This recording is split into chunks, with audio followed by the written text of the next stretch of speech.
बांग्लादेश पर पैनी निगाह रखने वाली इस समय बांग्लादेश में भारत की पूर्व उच्चायुक्त एम्बेसडर वीना सीकरी हमारे साथ जुड़ रही हैं। हाई कमिश्नर हमारी रह चुकी हैं। एम्बेसडर अशोक सज्जनहार हमारे साथ जुड़ रहे हैं। Major general Sanjay Meston defence analyst हमारे साथ जुड़ रहे हैं। सबसे पहले एम्बेसडर सीकरी, आप इस फैसले को किस रूप में देखती हैं? क्या यह न्याय की जीत है या एक कैंगरू कोर्ट है जिसने शेख हसीना को सुना भी नहीं और एक तरफा निर्णय दिया है?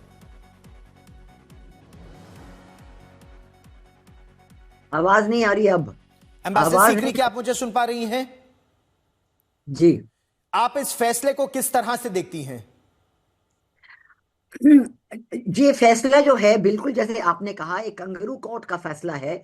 ये बिल्कुल ही किसी भी इंटरनेशनल या नेशनल जुडिशल कायदे के अनुसार नहीं किया गया है। अब देखिए ये जो आंकड़े दे रहे हैं कि 1400 लोग मरे थे और 11,000 जेल में कर दिए थे, उनके नाम हैं क्या? उन्होंने उनके नाम भी पेश नहीं किए हैं। जिन ये भी एविडेंस पेश नहीं की कि कौन से ये 1400 लोग हैं जिनके लिए कह रहे हैं कि ये मरे हैं। और ये भी नहीं कह रहे हैं कि ये जो 11,000 जो कुछ हैं जो जेल में डालते वो कौन है। तो इसलिए एविडेंस की पेशी हुई नहीं है, एविडेंस की सुनाई हुई नहीं है, और ये मौका ही नहीं दिया गया कि एविडेंस जो प्रेजेंट कर रहे हैं उसका ऑपोजिशन, उसका वो जो ऑपोजिशन लॉयर्स हैं वो उसके खिलाफ जो कहना चाहें वो कह जाए। ये बिल्कुल ऐसा है कि जल्दी से जल्दी, ऐसा कभी कोर्ट का कभी नतीजा इतनी जल्दी आया ही नहीं है बांग्लादेश की हिस्ट्री में जितना ये कोर्ट ने किया है। और ये आप देखेंगे कि जो आप कह रहे हैं कि फायर टू किल, आज की तारीख में यूनस गवर्नमेंट ने यही बिल्कुल ऑर्डर दिया है ढाका में और बांग्लादेश में, फायर टू किल, जो जी भी आएंगे उनको मार दीजिए। तो जी। ये तो बिल्कुल ही वही चीज है जो वो कह रहे हैं कि शेख हसीना ने किया, वही खुद कर रहे हैं आज जाके, आज की तारीख में बांग्लादेश में। तो ये तो बिल्कुल कोई नहीं।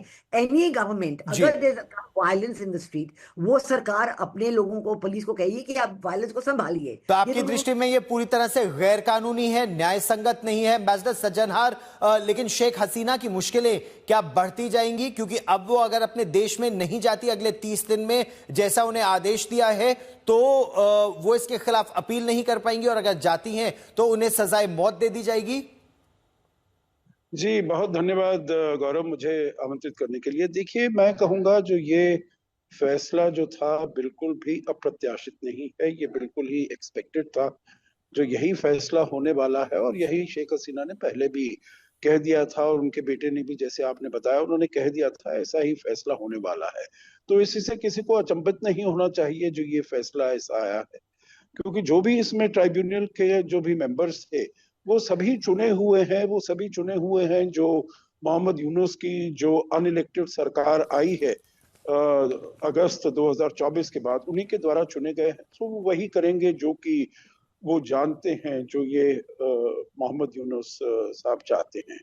देखिए, दूसरी बात है जो, जहां तक एविडेंस की बात है, कोई भी इसमें एविडेंस, जैसे अब शेख हसीना ने भी अपने कुछ इंटरव्यूज में ये बताया, जो बड़ी खेद की बात है, जो इतने सारे लोग मारे गए और बहुत ही ये ट्रैजिक था। वो रिग्रेट करती हैं जो ऐसे लोग, ऐसे हालात हुए, लोग मारे गए। जी परंतु इसमें कोई भी एविडेंस ये नहीं पेश किया गया है जो उन्होंने इंस्ट्रक्शंस दिए थे, ठीक। उनकी तरफ से ये ऑर्डर गया था, ये इसमें कोई नहीं है।